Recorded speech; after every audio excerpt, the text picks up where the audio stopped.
मैं कुछ आपसे एक रिक्वेस्ट करना चाहता हूँ। मतलब कुछ बच्चे कमेंट कर रहे थे ना कि उनका जो पटना में नहीं है वो ऑनलाइन आपका बैच खरीदना चाह रहे हैं सर, और उन्हें मतलब 3,000 रुपया पे कर पाना कहीं से कुछ प्रॉब्लम है जिसकी वजह से वो नहीं कर पा रहे हैं बहुत। लेकिन जैसे होता है कि जैसे यंग एज में अगर आप जीएफ बार बार बदलते हैं तो आप चरित्रहीन कहे जाते हैं, समझे। मतलब जब प्यार स्टार्ट करते हैं सर तो वहाँ पे बोलते हैं कि मतलब जिएंगे साथ मरेंगे साथ, और नौकरी लगने के बाद लड़का अपना रास्ता लड़की। एक बात बताइए आप हमको, आपका जो जन्म हुआ है वो अकेले हुआ है। हेलो वॉरियर्स, स्वागत है आप सभी का आपके अपने यूट्यूब चैनल जी दरोगा जी में। अभी हमारे साथ रोशन आनंद सर हैं। सर से आपके आगामी वैकेंसी जो दरोगा की नई वैकेंसी आने वाली है उसका सिलेबस कैसा, जो भी नए एस्पिरेंट हैं उनके लिए ये खास वीडियो रहने वाला है, क्योंकि मैं खास तौर पर सिलेबस पे बात करूंगा। मैंने सर के जो टॉपर स्टूडेंट हैं जिन्हें सर ने बुलेट भी गिफ्ट किया उनका भी मैंने इंटरव्यू ले रखा है, तो जैसा कि उन लोगों ने बताया है वो भी मैं वीडियो डाल दूंगा। और चलिए सर से मैं जानकारी दिलवाता हूँ कि क्या सिलेबस सबसे ज़्यादा क्या होता है ना, भटकाव अभी यूट्यूब पर बहुत ज़्यादा है।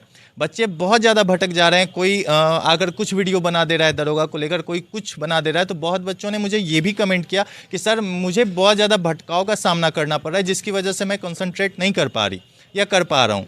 तो चलिए सर से बात करते हैं। सर स्वागत है आपका हमारे चैनल। धन्यवाद। सर सबसे पहले मैं सिलेबस पे ही बात करूंगा, क्योंकि बच्चों के मन में कहीं ना कहीं एक यही दुविधा उत्पन्न है कि सिलेबस हमेशा डिफर, जैसे कि सर इस बार इकोनॉमिक्स का पोर्शन ज़्यादा कर दिया था सर, तो बच्चे घबरा जाते हैं कि हाँ इकोनॉमिक्स पे ही जोर देना है या क्या करना है। सर थोड़ा बच्चों को एक बार सिलेबस कंसाइज वे में बता दीजिए। देखिए, ऐसा कुछ नहीं है। इकोनॉमिक्स पहले भी पूछता था, वेटेज थोड़ा ज़्यादा हो गया है, धीरे धीरे जो है वेटेज ज़्यादा होता जा रहा है इकोनॉमिक्स का। देखिए, जहाँ तक सिलेबस है, सिलेबस का जहाँ तक सवाल है, जैसे आप देखिएगा इतिहास से 14-15 प्रश्न पूछे जाते हैं। फिर पॉलिटी है, पॉलिटी से 12-13 प्रश्न पूछे जाते हैं। ज्योग्राफी है, ज्योग्राफी से भी 12-13 प्रश्न पूछे जाते हैं। फिर जो है आपको इकोनॉमिक्स है, पिछली बार 7 से 8 पूछा गया है, इस बार भी 7 से 8 पूछा जा सकता है, हो सकता है 10 भी हो जाए इकोनॉमिक्स। और फिर करेंट है, करेंट 14 से 15 आपको पूछा जाएगा। तो इसके बाद जो है आपको साइंस बच रहा है, बाद बाकी साइंस आपसे पूछा जाएगा, फिजिक्स केमिस्ट्री बायोलॉजी तीनों मिला करके। और फिजिक्स केमिस्ट्री बायोलॉजी तीनों मिला करके जहाँ तक देखने को मिलता है कि फिजिक्स से 5 से 6 क्वेश्चन रहता है, केमिस्ट्री से 5 से 6 क्वेश्चन रहता है, फिर बायोलॉजी से जो है 7 से 8 क्वेश्चन रहता है, फिर इन्वायरमेंट से 3-4 के आसपास या 2-3 के आसपास जो है आपको क्वेश्चन रहता है, फिर एस्थेटिक्स से जो है आपको 3 से 4 के आसपास क्वेश्चन रहता है, और फिर बिहार से जो है 2 से 3 के आसपास जो है आपको क्वेश्चन रहता है। मतलब क्वेश्चन का मात्रा हम आपको बता दिए कि यहाँ से क्वेश्चन रहता है। फिर कभी काल क्या करता है, जैसे पिछली वैकेंसी में 2 हिंदी 2 इंग्लिश दे दिया, तो हो सकता है इसमें भी 2 हिंदी 2 इंग्लिश दे दे। और फिर आपको मैथ रीजनिंग भी जो है प्रीलिम्स में भी अब देने लगा है, जैसे मैथ 2 से 3 दे देगा, 2 से 3 रीजनिंग दे देगा। मतलब ये एक सामान्य रेशियो है, ये जरूरी नहीं है कि इतना हो ही, इसी के आसपास एक कम या एक ज़्यादा यही रहता है। तो क्वेश्चन आप जुड़िएगा तो लगभग 100 के आसपास जो है आ जाएगा। तो ये क्वेश्चन का रेशियो हमने आपको बतलाया। और जहाँ तक सिलेबस का सवाल है, तो आपका सिलेबस क्या है, ये PYQ प्रीवियस ईयर क्वेश्चन को जब आप देखेंगे ना, जब आप PYQ करेंगे ना, तो वहाँ से जो है आपको सिलेबस का पता चलेगा कि हमको ये पढ़ना है और ये नहीं पढ़ना है। तो पहले से जो आपको सिलेबस है वही है। मतलब सिलेबस में ऐसा नहीं है कि बहुत ज़्यादा चेंजिंग हो गया है, बहुत ज़्यादा बदलाव हो गया है। क्वेश्चन की मात्रा में इधर उधर होते रहता है। सिलेबस जो पहले का था वही सिलेबस अभी भी है। सर बच्चे क्वेश्चन बैंक को कम फॉलो करते हैं, वो सोचते हैं कि ये प्रीवियस ईयर क्वेश्चन है, इसे क्या देखना है, मतलब जो भी है नई चीज़ों को पढ़ो। नहीं, देखिए एक बात हम आपको बता रहे हैं, PYQ करने से क्या होता है, एक आइडिया आता है कि इस प्रकार के क्वेश्चन पूछे जा रहे हैं और आगे किस प्रकार के पूछे जा सकते, एक आइडिया आता है, पढ़ने का एक आइडिया आता है कि क्या पढ़ना है और क्या नहीं पढ़ना है। PYQ करना चाहिए मेरे ख्याल से। जो नहीं कर रहा है, मेरे ख्याल से, हमको तो लगता है बेवकूफ़ी कर रहा है। PYQ करना चाहिए।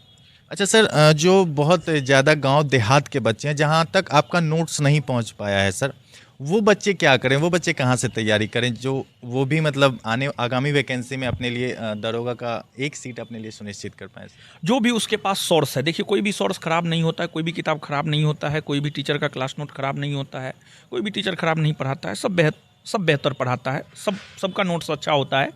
अब होता क्या है कि जैसे बुखार का ही कई प्रकार का दवाई है, किसी पे कुछ सूट करता है, किसी पे कुछ सूट करता है। सर एक चीज़ है, बुखार के हर दवा में पैरासीटामोल जरूर होता है। हाँ, तो वही जो भी है, तो कहने का मतलब ये है कि हर मरीज पे अलग अलग दवाई सूट करता है। उसी प्रकार से जिस विद्यार्थी को जो सूट करता है आप वो पढ़िए और उसी को बार बार पढ़िए। आप स्टडी मटेरियल मत बदलिए।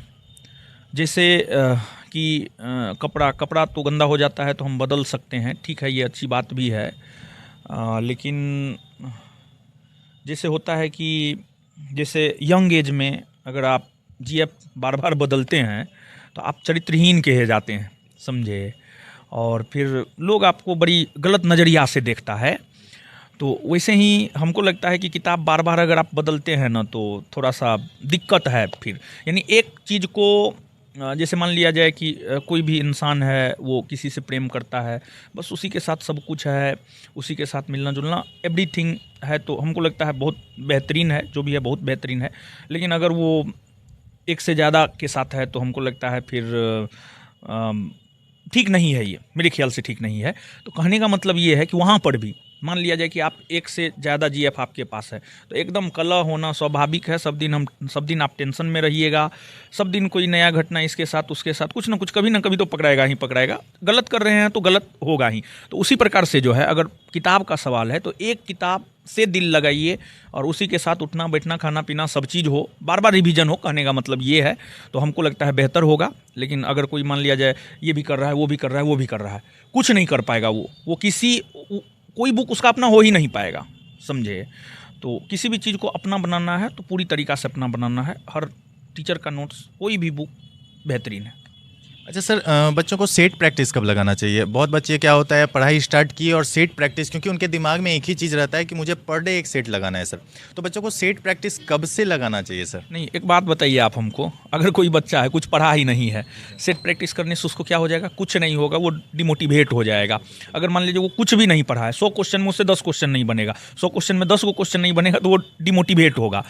तो जहाँ तक मेरा अपना मानना है, जहाँ तक हमने अनुभव किया है, हमको ऐसा लगता है कि जब तक सिलेबस का 60 से 70%, कम से कम 60% सिलेबस पे पकड़ होनी चाहिए। जब आपका सिलेबस पे 60% पकड़ हो गया है तब आप सेट लगाइए, ठीक है, तब आपको फायदा भी करेगा। 60% सिलेबस पर पकड़ है तो 100 में से 50 से 60 क्वेश्चन आप बनाइएगा, 50 से 60 क्वेश्चन आप बनाइएगा तो आपका मोटिवेशन बना रहेगा। और धीरे धीरे 60% सिलेबस है तो उसको धीरे धीरे आगे बढ़ाते जाना है और फिर सेट भी लगाते जाना है। इससे होगा कि 50 आ रहा है, धीरे धीरे आपका सिलेबस पर कमांड होगा तो आपको 60 आने लगेगा, 70 आने लगेगा, 80 आने लगेगा। मतलब प्रेरणा बना रहेगा पढ़ने को लेकर के, आप हमेशा प्रेरित रहेंगे, ऐसा मेरा अपना मानना है। अच्छा सर, क्या रोज सेट लगाना जरूरी है? जिनका सिलेबस पर कमांड है एकदम वो एक क्या 2 सेट लगाइए, 3 सेट लगाइए, 4 सेट लगाइए, जितना आप लगा सकते हो उतना, लेकिन पहले सिलेबस पे कमांड। अच्छा सर, करेंट अफेयर बच्चे कहाँ से फॉलो करें? क्योंकि आपका भी बुक आता है सर, लेकिन वो जब एग्ज़ाम बचा रहता है उसके 1 महीना पहले आप बुक निकालते हैं सर, उसके पहले बच्चे करेंट अफेयर कहाँ से अपना, मतलब उनको सेट भी देना है, सेट में भी करेंट रहता है, तो करेंट ही अगर छूट जाएगा तो उनका 15 से 20 नंबर तो ऐसे ही चला गया सर। तो अभी वो करेंट अफेयर कहाँ से पढ़ें? मेरे ख्याल से प्रतियोगिता दर्पण से पढ़े, प्रतियोगिता दर्पण मासिक से पढ़े। प्रतियोगिता दर्पण सभी बच्चों को समझ भी नहीं आता है सर। नहीं, उसका अगर आपको समझ नहीं आता है तो आप दरोगा बनने के लायक नहीं है, ठीक है। एकदम भाषा सरल है, क्या बात करते हैं आप। हम कहने के लिए तो और भी बहुत कुछ बोल सकते थे, फलना बुक कीजिए, चिल्ला बुक कीजिए, हमको पता है दरोगा की तैयारी करने वाले छात्रों के बारे में हमको पता है, वो पढ़ सकता है और पढ़ता है लोग। देखिए, पढ़ने वाले लोगों का रिजल्ट होता है, बहाना बनाने वाले लोगों का रिजल्ट नहीं होता। हम खुद भी उसको पढ़ते हैं, हम अपने स्टूडेंट लाइफ से लेकर के अभी तक हम उसको पढ़ रहे हैं, ठीक है। और हम बहुत सारा चीज़ है वहाँ से हम लेकर के पढ़ाते हैं, बहुत सारा चीज़ है वहाँ से हम क्वेश्चन बनाते हैं, ठीक है। पीडी का भाषा सरल है, अरे हम समझ सकते हैं तो महाराज कोई भी समझ सकता है। सर, आप दरोगा फैक्ट्री के नाम से मशहूर हो चुके हैं सर, बहुत सारे दरोगा बन चुके हैं इस संस्थान से सर। अच्छा सर, कितनी वैकेंसी आ सकती है सर? देखिए, ये हमारे क्षेत्राधिकार में नहीं है संभावना सर, इसमें हम कुछ भी नहीं कह सकते हैं। देखिए, बोर्ड के क्षेत्राधिकार में, देखिए जो आपके क्षेत्राधिकार में नहीं है वो आप कैसे बोल सकते हैं? आप कुछ भी बोल करके अपना मजाक क्यों उड़ाएं हम, ठीक है। वो बोर्ड के क्षेत्राधिकार में है, बोर्ड 1300 भी दे सकता है, बोर्ड 1800 भी दे सकता है, बोर्ड 2000 भी दे सकता है। तो जो जिसके क्षेत्राधिकार में है वही काम करे तो ज़्यादा बेटर है। एक बात बताइए कि आपके ज़मीन पर हम खेती करने लगे, ये उचित है?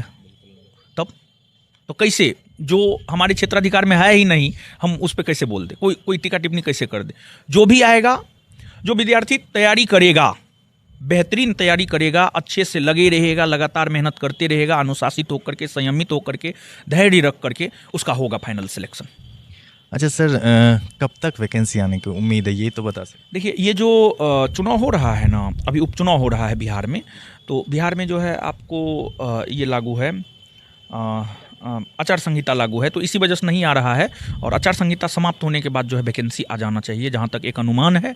मतलब आप मान के चलिए ना कि छठ बाद, और जैसे ही आचार संहिता खत्म होगा उसके बाद वैकेंसी आ जाएगा। क्योंकि पिछले दिनों जो नियुक्ति पत्र वितरण हुआ था, मुख्यमंत्री साहब आप देख ही रहे थे कि जो है अधिकारियों को उठा उठा करके बोल रहे थे कि जो है 6 महीना में वैकेंसी को क्लियर कर देना है। तो वैकेंसी पहले, नोटिफिकेशन पहले आएगा तब तो 6 महीना में क्लियर हो जाएगा। तो नोटिफिकेशन बहुत जल्द आएगा, लेकिन आप उम्मीद रखिए कि जो है उपचुनाव खत्म होने के बाद, आचार संहिता समाप्त होने के बाद। अच्छा सर, मैं कुछ टॉपिक से हटकर आपसे बात कर रहा हूँ। जैसा कि भी आपने कहा कि सर गर्लफ्रेंड नहीं है, कि मतलब गर्लफ्रेंड को बार बार जो बदलते हैं उन्हें टेंशन बहुत ज़्यादा होता है। तो सर अभी बिहार में और बिहार के बाहर भी, मैं तो खास करके बिहार की ही बात करूँगा, गया कहीं कुछ न्यूज़ है सर कि लड़की बनते ही लड़कों को छोड़ देती है सर। इस पर बहुत बच्चे मतलब कमेंट भी किए हुए हैं कि सर ये हम लोगों के साथ, मतलब हम लोग टाइम देते हैं, सबसे कीमती अपना वक्त देते हैं। तो सर वैसे बच्चों को क्या बोलेंगे आप? मतलब जब प्यार स्टार्ट करते हैं सर, तो वहाँ पे बोलते हैं कि मतलब जिएंगे साथ मरेंगे साथ, और नौकरी लगने के बाद लड़का अपना रास्ता, लड़की। एक बात बताइए आप हमको, आपका जो जन्म हुआ है वो अकेले हुआ है, और आप जब मरिएगा ना तो आपको अकेले जाना पड़ेगा। जन्म भी आपका अकेले हुआ है, आप मरिएगा तब पर भी आपको अकेले जाना पड़ेगा। तो बीच में किसी के साथ का क्यों ज़रूरत? हमको नहीं लगता है कि किसी के साथ का कोई ज़रूरत होना चाहिए बीच में। एकला चलो रे, एकला चलो रे महात्मा गांधी का दूसरा सबसे प्रिय भजन था, रविन्द्रनाथ टैगोर लिखे हैं। तो एकला चलो रे के मार्ग पर चलिए। और देखिए, ये सब जो रिश्ता टूटता है, बनता है, ये सब अंडरस्टैंडिंग, मिसअंडरस्टैंडिंग, गलतफहमी की वजह से ये सब जो है आपको होता है। गलती दोनों पक्ष से होता है, ठीक है। ऐसा नहीं है कि सिर्फ लड़की ही गलत है, और ऐसा भी नहीं है कि सिर्फ लड़का ही गलत है। दोनों गलत होता है, कहीं ना कहीं थोड़ा बहुत दोनों गलत होता है। तब जा कर के अगर आप दोनों के बीच अंडरस्टैंडिंग अच्छा रहेगा ना, कभी कुछ नहीं हो सकता है। लेकिन अंडरस्टैंडिंग अच्छा नहीं है, कभी भी कुछ भी हो सकता है। तो मतलब आप लोगों को परख लीजिए पहले, और पहले अंडरस्टैंडिंग बनाइए, उसके बाद जीवन में आगे बढ़िए। लोग तो यहाँ पर हमको लगता है कि पहली मुलाकात में ही वो चाहता है कि पता नहीं क्या हो जाए, समझ रहे हैं? तो ऐसे में तो गड़बड़ होगा ही। अब आप चाहिएगा कि, एक बात बताइए, ये पॉसिबल है कभी? आप चाहिएगा कि हम आज से तैयारी करना शुरू किए, कल हमको नौकरी लग गया, ऐसा पॉसिबल है? तो रिश्ता, संबंध सोच समझ करके बनाना चाहिए, और अपने लेवल के लोगों से बनाना चाहिए। अपने लेवल से ऊपर के लोगों के साथ रिश्ता बनाइएगा तो क्या होगा? खराबे न होगा। अपने लेवल से नीचे के लोगों के साथ रिश्ता बनाइएगा तो क्या होगा? खराब ही होगा। तो अपने लेवल के लोगों के साथ जो है संबंध बनाना चाहिए। और सबसे बड़ा चीज़ है अंडरस्टैंडिंग, ठीक है। वो अगर बेहतर है तो सब कुछ बेहतर है, वो बेहतर नहीं है तो कुछ भी बेहतर नहीं है। सर मैं कुछ आपसे एक रिक्वेस्ट करना चाहता हूँ। मतलब कुछ बच्चे कमेंट कर रहे थे ना कि उनका जो पटना में नहीं है, वो ऑनलाइन आपका बैच खरीदना चाह रहे हैं सर, और उन्हें मतलब 3,000 रुपया पे कर पाना कहीं से कुछ प्रॉब्लम है, जिसकी वजह से वो नहीं कर पा रहे हैं। बहुत बच्चे बोले कि मेरे पिताजी नहीं है सर, तो मतलब थोड़ा सा सर से अगर आप मिलेंगे तो बात करेंगे सर, उनके लिए कुछ।